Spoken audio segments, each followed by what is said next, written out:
Hi நண்பா. வீடியோவில் என்ன பார்க்க போகிறோம்னா, நம்ம மீன் எடுத்து நம்மளே பொறிச்சு சாப்பிடணும். அதைத்தான் பார்க்க போகிறோம்.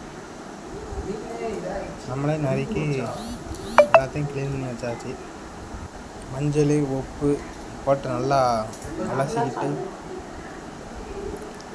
குடல் எல்லாத்தையும் நறுக்கி எடுத்து அப்படியே ஒரு தட்டில் வச்சாச்சு.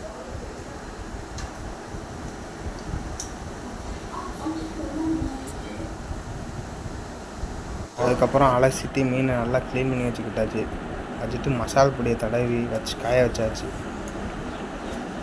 காய வச்சு மாடி கொண்டு போய் அப்படியே அந்த ஸ்லாப்பில் வச்சு வெயிலில் கொஞ்ச நேரம் காஞ்சோன்னு அப்படியே தோசைக்கல்ல எடுத்து பொறிக்க ஆரம்பித்தாச்சு.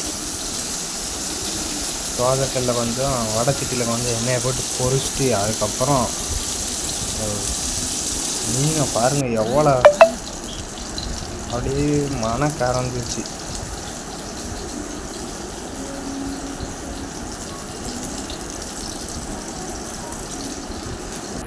கிண்ணத்தில் எடுத்து வச்சு சரியான டேஸ்ட் வேணுவா.